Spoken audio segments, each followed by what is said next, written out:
మన ప్రభువును రక్షకుడైన యేసుక్రీస్తు నామములకు మహిమ కలుగును గాక. మీ కార్యక్రమాలు చూస్తున్నా మీ అందరికీ కూడా నా హృదయపూర్వక వందనాలు తెలియజేస్తూ ఉన్నాను. అందరూ ఎలా ఉన్నారు? బాగున్నారా? అందరూ బాగున్నారని ఈ కార్యక్రమాలు చూస్తున్నటువంటి మీ కొరకు కూడా మేము ప్రార్థన చేస్తూ ఉన్నాం. ఈ కార్యక్రమాలు మీకు దీవెనకరంగా ఉంటే స్క్రీన్ మీద కనపడుతున్నటువంటి ఫోన్ నెంబర్లకు మీ యొక్క స్పందన తెలియజేయవలసిందిగా కోరుచున్నాం. దేవుని యొక్క వాక్యాన్ని కొద్దిసేపు ధ్యానం చేసుకుందాం. మత్తయి సువార్త 5వ అధ్యాయం 11వ వచనం. నా నిమిత్తం జనులు మిమ్మల్ని నిందించి హింసించి మీ మీద అబద్ధముగా చెడ్డ మాటలెల్లా పలుకున్నప్పుడు మీరు ధన్యులు, సంతోషించి ఆనందించి పరలోకమందు మీ ఫలము అధికమగును. ఇలాగున వారు మీకు పూర్వమందున్న ప్రవక్తలను హింసించిరి. ఇక్కడ యేసుప్రభు వారు ఆయన మాట్లాడుతూ ఉన్నారనమాట. యేసుప్రభు వారు ఆయన మాట్లాడుతూ ఉన్నారు. ఏమనంటే నా నిమిత్తం. ఎవరి నిమిత్తం అండి? ఎవరి నిమిత్తం? ఆయన నిమిత్తం. ఆయన నిమిత్తం, యేసు నిమిత్తం. అంటే నీ కోసం, నీ నిమిత్తం కాదు, నీ కుటుంబ నిమిత్తం కాదు, మరి నీ స్నేహితుడి నిమిత్తం కాదు, మరి ఒకరి నిమిత్తం కాదు, మరి ఎవరి నిమిత్తము కాదు, నా నిమిత్తం అంటున్నాడు ఆయన. ఆయన నిమిత్తం, ఆయన కొరకు. ఇక్కడ ధన్యతలు చెప్తూ ఆయన చెప్తున్నాడు అనమాట. యేసుప్రభు వారు ధన్యతలు చెప్తూ ఇక్కడ చెప్పుకొస్తూ ఉన్నారనమాట. నా నిమిత్తం. నా నిమిత్తం అంటే ఏంటంటే యేసయ్య నిమిత్తం. యేసయ్య నిమిత్తం.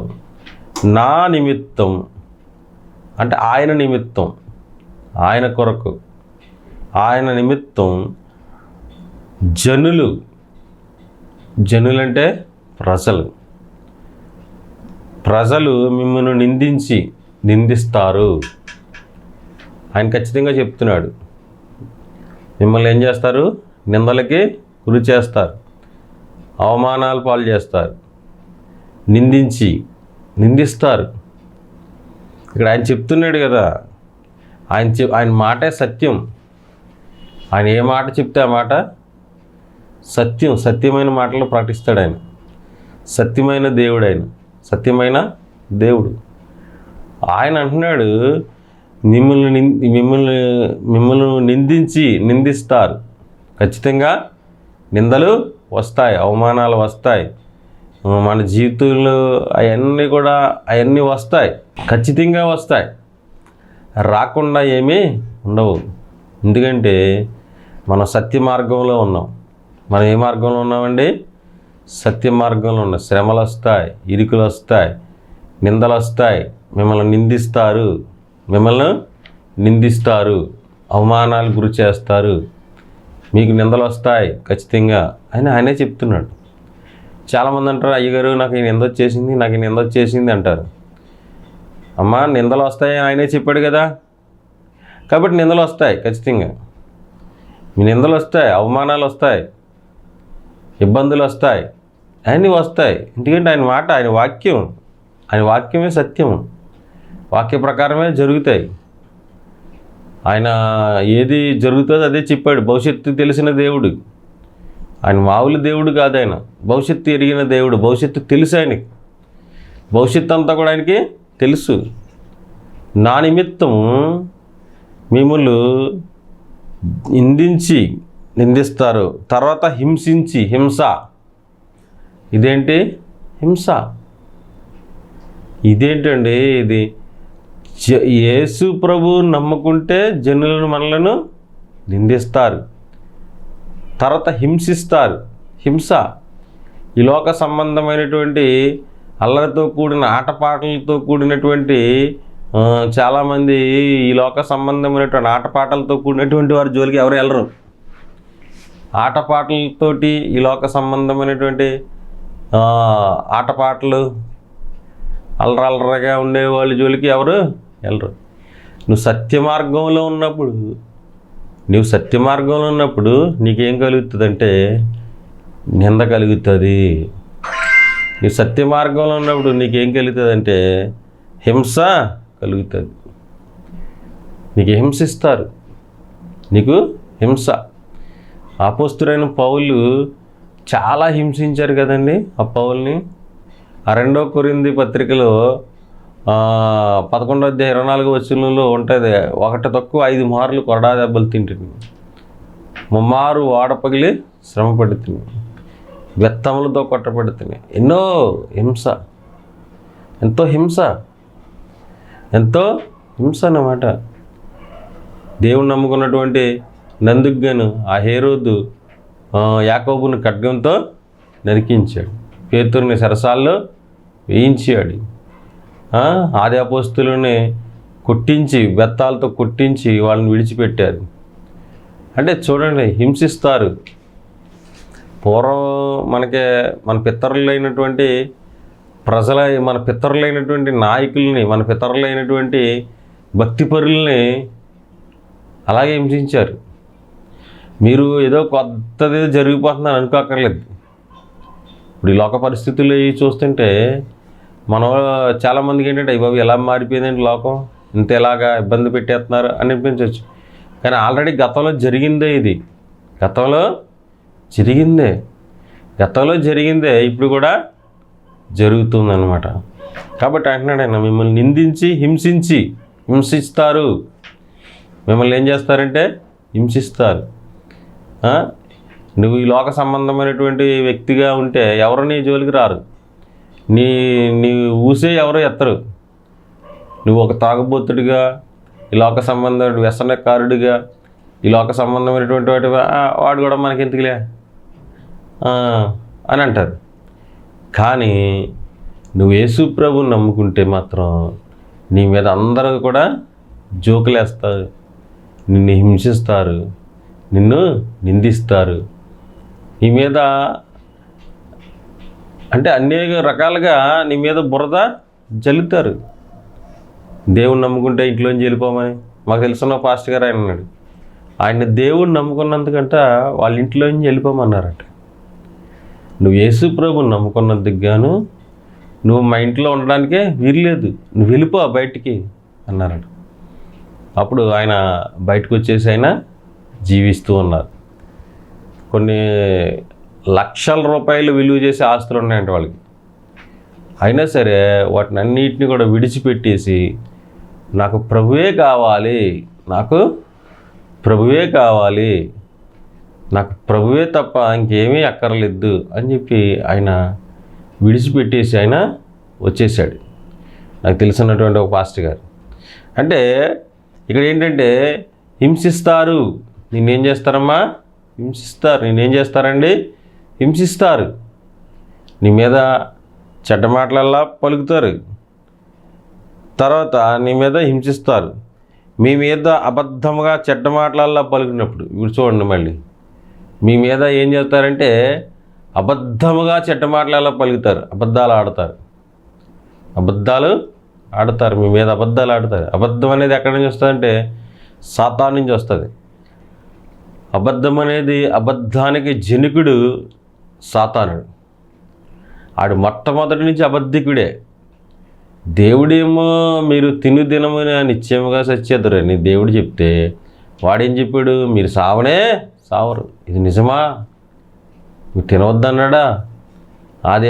ఆది దంపతులైనటువంటి ఆదాము అవ్వలని అలాగే అపవాది మోసం చేశాడు.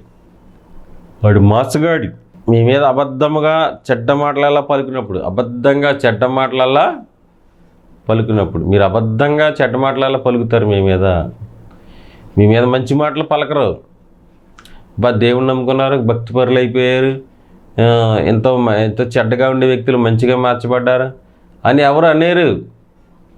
మీ మీద చెడ్డ మాటలు అంటారు. ఏదో కలిసి వచ్చేసింది వీళ్ళకి, లేకపోతే ఎవరో ఏదో ఇస్తారన్నారు, లేకపోతే మొన్నటిదాకా ఎలా ఉండేవారు ఇప్పుడేమో ఎలా మారిపోయారు, వీళ్ళని ఎవరో భ్రమ పెట్టారు, లేకపోతే వీళ్ళకి ఏదో డబ్బులు వచ్చేస్తాయి ఎక్కడి నుంచో, అందుకే వీళ్ళు మారిపోయారు, అందుకే వీళ్ళు ఎలాగ నటిస్తూ ఉన్నారు అని మీ మీద చెడ్డ మాటలల్లా పలుకుతారు. మీ మీద చెడ్డ మాటలల్లా పలుకుతారు. ఏదో ఒక మాట చెడ్డ మాట, లేకపోతే మా ఫంక్షన్లకు రావద్దు, లేకపోతే మాకు ఇది ఇలా రావద్దు, అలా రావద్దు, ఇది చేయొద్దు, అది చేయొద్దు, ఏదో ఒకటి పలుకుతారు అన్నమాట. ఇక్కడ ఆయన అదే చెప్తున్నాడు, మీ మీద అబద్ధముగా చెడ్డ మాటలల్లా పలుకున్నప్పుడు, అబద్ధాలు ఆడతారు, మీ మీద చెడ్డ మాటలు పలుకుతారు పలుకుతున్నప్పుడు మీరు ధన్యులు. హల్లెలూయా, దేవునికి స్తోత్రం. మీరేంటి? ధన్యులు అంటే ధన్యుడురా అంటారు. ధన్యుడు అంటే అనుగ్రహం పొందినటువంటి వాడు, లేకపోతే భాగ్యవంతుడు, లేకపోతే ఆశీర్వదింపబడినటువంటి వాడు ధన్యుడు అని చెప్పొచ్చు అనమాట. ధన్యులు ఏంటంట? యేసు నిమిత్తము మీకు యేసు నిమిత్తం జనులు మిమ్మల్ని నిందించి హింసించి మీ మీద చెడ్డ మాటలెల్లా పలుకున్నప్పుడు మీరు ధన్యులు. మనల్ని ఒకవేళ నిందిస్తే, మనల్ని ఒకవేళ హింసిస్తే, మన మీద ఒకవేళ చెడ్డ మాటలు పలికితే అప్పుడంట మీరు ధన్యులు. మన ధన్యులం అంట. మనం ఎవరండి? ధన్యులు. సాక్షాత్తు యేసు ప్రభు వారే చెప్తున్నారు ఈ మాట. సాక్షాత్తు ఎవరు చెప్తున్నారు? శిష్యులు కాదు, మరొకరు కాదు, ఇంకొకరు కాదు, వేరొకరు కాదు, సాక్షాత్తు దేవాతి దేవుడే ఇది చెప్తున్న మాట. మీరు ధన్యులు. నా నిమిత్తం ఎవడైనా మిమ్మల్ని నిందించి హింసించి మీ మీద అబద్ధముగా చెడ్డ మాటలు పలికినప్పుడు మీరు ధన్యులు. యేసు ప్రభు నమ్ముకున్నందుకు మీరు ఒకవేళ వెలివేయబడ్డారా? మీరు ధన్యులు. యేసు ప్రభు నమ్ముకున్నందుకు మీరు ఏదన్నా తృణీకరించబడ్డారా? మీరు ధన్యులు. యేసు ప్రభు నమ్మునందుకు ఏదైనా ఆస్తులు పోగొట్టుకున్నారా? అయితే మీరు ధన్యులు. యేసు ప్రభుని నమ్ముకున్నందుకు మీ మీద అబద్ధముగా చెడ్డ మాటలల్లా వచ్చినాయా? అయితే మీరు ధన్యులని యేసు ప్రభు గారు ఆయన చెప్తూ ఉన్నారు. మీరు యేసు ప్రభు గారు ఆయన చెప్తూ ఉన్నారు, మీ మీద అబద్ధముగా చెడ్డ మాటలల్లా పడుతున్నాడు, మీరు ధన్యులు. సంతోషించుడి. ఇక్కడ చూడండి, ఇంకా మాట అన్నాడు, సంతోషించుడి. దేని గురించి సంతోషించాలి? ఏదైనా డబ్బులు కలిసి వచ్చేసినాయి అక్కడ, లేకపోతే ఆస్తులు కలిసి వచ్చినాయా, లేకపోతే ఏదన్నా బాగా అక్రమంగా ఏమైనా కలిసిపోయిందా? ఏమీ కలవలేదు. కానీ సంతోషించుడి. సంతోషం, ఆత్మఫలములలో ప్రేమ, సంతోషం ఉండాలి మనకి. ఎప్పుడు ఏదో పోగొట్టుకున్నట్టు, లేకపోతే ఏదో కలిసి లేనట్టు ఎప్పుడు చింతించే వారంగా ఉండకూడదు. చింత అనేది అపవాది నుంచి వస్తుంది. చింతించుట అనేది ఒక పాపం అని గత ప్రసంగాల్లో కూడా మనం చేసుకున్నాం. చింతిస్తూ ఉంటారు. చింత ఉండకూడదు. సంతోషంతో ఉండాలి. అయ్యి బాబు వాళ్ళు నన్ను ఎలాగనేసారు, ఇలా అలాగనేసారు అని ఎప్పుడు కూడా, వాళ్ళు అలా అనేసారు, వీళ్ళు ఎలా అనేసారు అని ఎప్పుడు కూడా మనం కృంగిపోయే వారంగా ఉండకూడదు. మనం సంతోషించాలంట. మనల్ని నిందించిన, మనల్ని హింసించిన, మన మీద చెడ్డ మాటలల్లా పలికిన మనం ఏం చేయాలంట? సంతోషించాలంట. ఈ రోజున సంతోషం మనకుందా? మన జీవితాల్లో ఉందా? మనమే వేరే వాళ్ళని నిందిస్తున్నామా? లేకపోతే మనమే వేరే వాళ్ళని హింసిస్తున్నామా? మనమే వేరే వాళ్ళ మీద చెడ్డ మాటలు పలుకుతున్నామా? మన మీద చాలామంది క్రైస్తవులు అయ్యుండి కూడా ఇతరుల మీద బురద జల్లుతారు, ఇతరులని హింసిస్తారు, ఇతరుల మీద చెడ్డ మాటలు పలుకుతారు అన్నమాట. సంతోషించుడి. ఎవరైనా మన మీద చెడ్డ మాటలు పలికినప్పుడంట మనం సంతోషించాలంట. తర్వాత మళ్ళీ ఆనందించుడి. సంతోషం అప్పుడప్పుడు, కానీ ఆనందం ఎల్లప్పుడూ ప్రభువునందు ఆనందించుడి. మరలా చెప్పుదును, ఆనందించుడి. ఆనందించుడి. సంతోషించాలంట. తర్వాత వాక్యం సెలవిస్తుంది, పరలోకమందు మీ ఫలము అధికమగును. దేవునికి స్తోత్రం. హల్లెలూయా. పరలోకమందు ఏమవుతుందంటే మీ ఫలము అధికమవుతుందంట. పరలోకమందు మీ ఫలము అధికమవుతుంది. ఎందుకు మీరు సంతోషించాలి? ఎందుకు మీరు ఆనందించాలి? ఎందుకు మీరు అంత ఉండాలి అంటే పరలోకమందు మీ ఫలము అధికమవుతుంది. దానికోసం సంతోషించారు మీరు. లేకపోతే ఈ లోకంలో ఏముందండి? ఈ ఈ ఈ వాక్యాలు బట్టి చూసుకుంటే ఈ లోకాన్ని బట్టి ఏముంది చెప్పండి? ఈ లోకాన్ని బట్టి ఏముంది? మీరు సంతోషించి ఆనందించి పరలోకమందు మీ ఫలము అధికమగును. పరలోకమందు మీ ఫలము అధికమగును. ఇక్కడ చూడండి, ఆయన నిమిత్తం మనల్ని ఎవడైనా నిందించి హింసించి మీ మీద చెడ్డ మాటలల్లా పలుకున్నప్పుడు మీరు ధన్యులు. సంతోషించి ఆనందించాలి. సంతోషించి ఆనందించాలి. సంతోషించి ఆనందించడం వల్ల ఏం కలుగుతుందంటే పరలోకమందు మీ ఫలము అధికమవుతుంది. పరలోకమందు మీ ఫలమేమో అధికమవుతుందంట. మీరు సంతోషించి ఆనందించినప్పుడు పరలోకమందు మీ ఫలము అధికమవుతుంది. అదే మీరు ఏడుస్తూ ఉన్నారనుకో, అయ్యో నాకే ఎందుకు ఇలా జరిగింది, అయ్యో నన్ను ఎందుకు ఇలా అనేశారు, అయ్యో నన్ను ఇలా అనేసారేంటి, నన్ను అలా అనేసారేంటి అని మనం ఏడుస్తూ ఉన్నామనుకో, లేకపోతే బాధపడుతున్నాం అనుకో, ఆ ఫలం అనేది అంత మంచిగా రాదు మనకి. ఆ ఫలం అనేది మంచి, అందుకే ముందే రాయించేసాడు మాటలు. ఎప్పుడైనా సరే ముందే దేవుని ఆజ్ఞ వచ్చేస్తుంది. అంటే నీవు తినుదినమున నిత్యముగా చనిపోదు, నువ్వు ఇది ముట్టకూడదు, ఇది తినకూడదు, ముందు ఆజ్ఞలే వచ్చేసినాయి. ఆజ్ఞలే ఆశీర్వాదాలని గతంలో మనం ప్రసంగా కూడా చేసుకున్నాం. అంటే ఇది ఒక ఆజ్ఞలాగా, ఇది ఒక మనకి మేలుకరంగా, మీకు హింస కలుగుతుంది, మీకు చెడ్డ మాటలు వస్తాయి, మీ మీద నిందలు వస్తాయి, ఇవన్నీ వచ్చినప్పుడు మీరు ధన్యులు. ప్రభు నిమిత్తం అనేది నిజంగా ఒక మాట పాడడం అనేది ఒక ధన్యత. ప్రభు నిమిత్తం ఒక మాట పాడడం ఒక ధన్యత. ప్రభు నిమిత్తం ఒక అవమానం పొందటం ఒక ధన్యత. ధన్యులు. అందుకని ఆది అపోస్తులు వారిని పిలిచి వాళ్ళతో మాట్లాడి వాళ్ళని కొట్టినప్పుడంట, ఈ నామ నిమిత్తం మేము అవమానం పొందటానికి వారు ఎంతో సంతోషంతో వెళ్ళిపోయారంట. వాళ్ళు ఎంతో సంతోషంతో వారు వెళ్ళిపోయారు. ఎందుకంటే ఈ నామ నిమిత్తం శ్రమను భరించడం అనేది ఒక ఆనందం, ఒక సంతోషం. ఇక్కడ అదే చెప్తున్నాను నేను, మీరు ధన్యులు. ధన్యులు. సంతోషించి ఆనందించండి. సంతోషించి ఆనందించాలి. సంతోషంతో ఉండాలి, ఆనందంతో ఉండాలి. ఆనందం అనేది ఎప్పుడు ప్రభుని బట్టి ఆనందం. ఎప్పుడు ఏం జరిగినా ఆయన ఉన్నాడు, ఆయన చూసుకుంటాడు. ఒక పాట ఉంటుంది కదా, అంతా నీవే చూసుకుంటావు, అంతా నీవే చూసుకుంటావు, యేసు మాతో నీ ఉండగా మేము అలసిపోలేమయ్యా, అంతా నీవే చూసుకుంటావు, అంతా నీవే చూసుకుంటావు.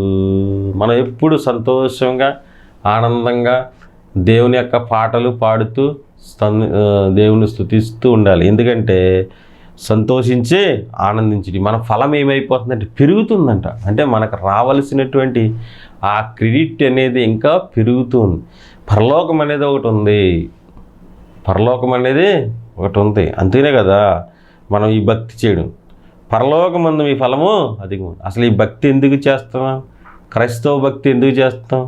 మనం తిట్టినోళ్ళు తిట్టకూడదు, కొట్టినోళ్ళు కొట్టకూడదు, ఎవరైనా అవమానపరచకూడదు. ఒకవేళ ఎవరైనా కీడు చేసినా మనం కీడు చేయకూడదు. మన మీద ఎవరైనా అబద్ధాలు మాట్లాడినా మనం సత్యమే మాట్లాడాలి. మనం పొరుగువానికి సహాయం చేయాలి. ఇదంతా కష్టం మానవ జీవితానికి. అయితే ఎందుకు చేస్తున్నాం ఇదంతా?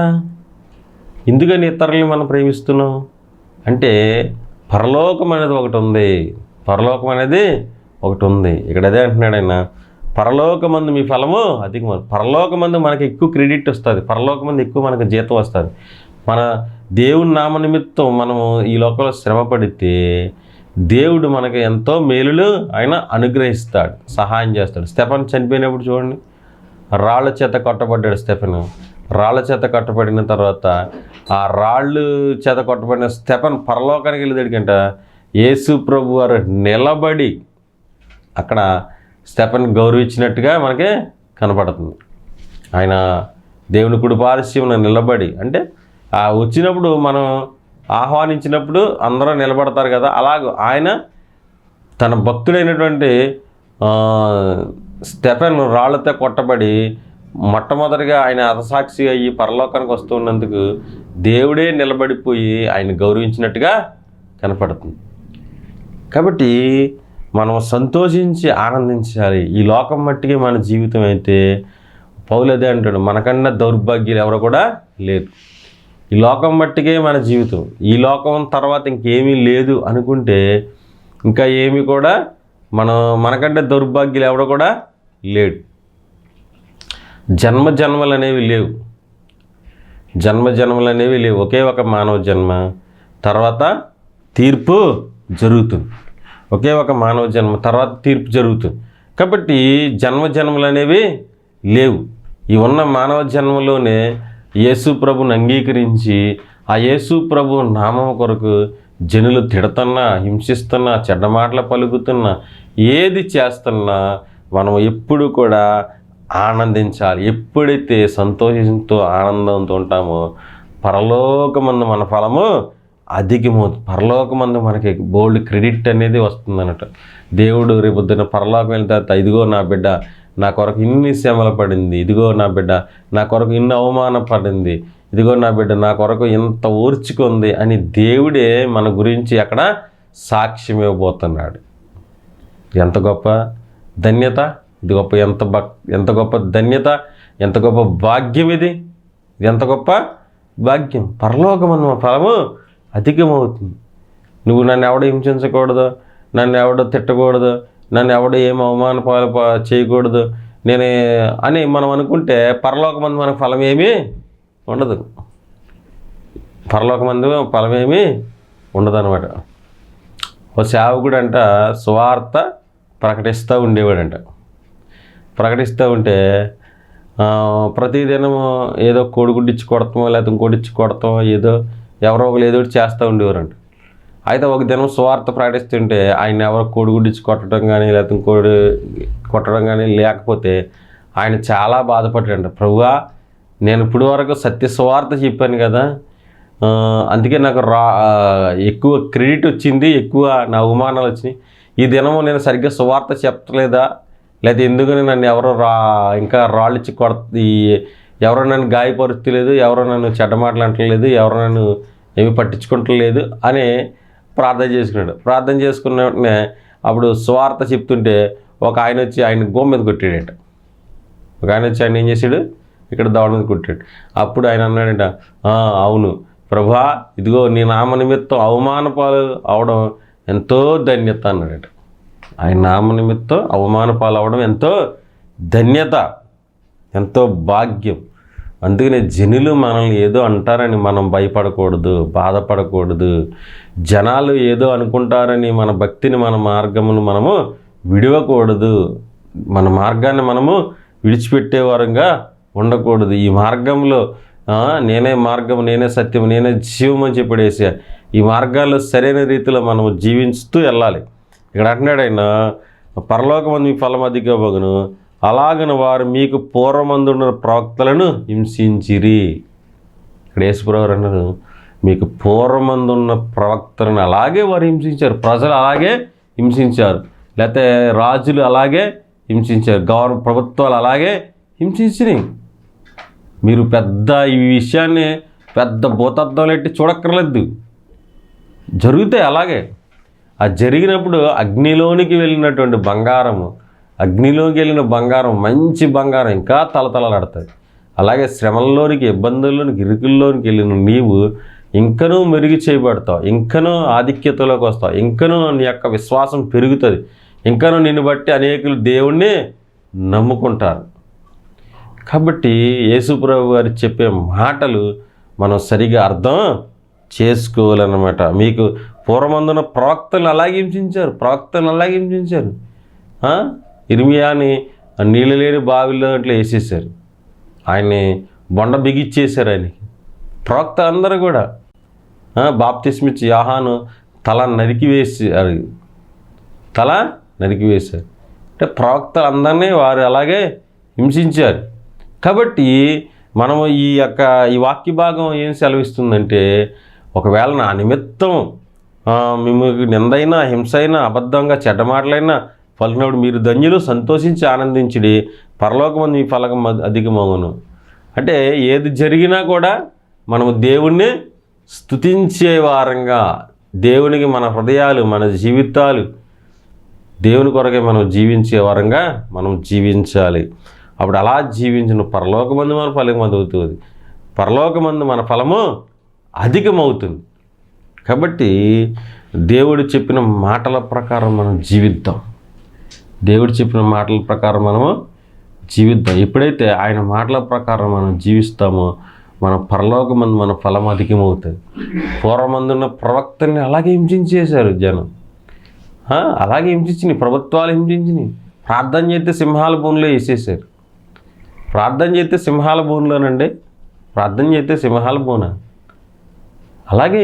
కానీ వారు బయటకు వచ్చారు, సింహాల భూనైనా బయటికి వచ్చారు. షడ్రక్ మేషక్ అబేద్నెగోని అగ్నిగుండంలో పడేశారు, అయినా సరే వాళ్ళు బయటికి వచ్చారు. మన దేవుడు విడిపించే దేవుడు, మన దేవుడు సహాయము చేసే దేవుడు. ఆయన నిన్న నేడు నిరంతరం ఏకరీతిగా ఉన్న దేవుడు. ఆయన మనకు సహాయము చేస్తాడు. వాళ్ళకి సహాయం చేసిన దేవుడు మనకు కూడా సహాయము చేస్తాడు. కాబట్టి ఈ రోజున నీ మీదకు వస్తున్న నిందలైనను, హింసలైనను, కరువైనను, ఖడ్గమైనను, మరి ఏదేమైనను నువ్వు భయపడకుండా క్రీస్తు యేసు నామ మహిమ కొరకు నీవు ఈ భూలోకంలో జీవించినట్లయితే ఈ భూలోకంలో దేవుడు నిన్ను కనపరుస్తాడు. ఒకవేళ ఈ భూలోకంలో అంత ఘనత కలగకపోయినా, అంత ఏమీ కలగకపోయినా పరలోకమందు మీ ఫలము అధికమవుతుంది. అటువంటి అధికమైన ఫలాన్ని మీరు పొందుకుని జీవించాలని నేను ఈ వాక్యాన్ని ఇక్కడితోటి ముగుస్తున్నాను. చిన్న ప్రార్థన చేద్దాం. పరిశుద్ధుడు అయిన మా తండ్రి, కృప కలిగిన యేసయ్య స్తోత్రాలు. ఇప్పటి వరకు చెప్పబడిన మాటలను బట్టి నేను స్తుతిస్తున్నా. దేవా, విన్న బిడ్డలందరినీ దీవించండి, ఆశీర్వదించండి. ప్రభువా, వారి ఫలం అధికమవడానికి సహాయం దయచేయండి. ఎటువంటి ఇబ్బందులైన, ఇరుకులైన నీ రాజ్యము కొరకు బతకడానికి సహాయం దయచేయమని ప్రభువా నేను స్తుతిస్తూ ఈ వాక్యం చూస్తూ వింటున్న బిడ్డలను దీవించి వారి కుటుంబ సమస్యలను తీర్చి వారికి ఆరోగ్యాలు దయచేసి పరలోకమందు వారి ఫలం అధికమవడానికి సహాయం దయచేయమని, ఈ కార్యక్రమాలు వారికి దీవెనకరంగా ఉండడానికి సహాయం దయచేయమని ప్రభువును రక్షకుడు నజరేయుడైన యేసుక్రీస్తును ప్రార్థన చేస్తున్నాం పరమ తండ్రి. Amen, amen.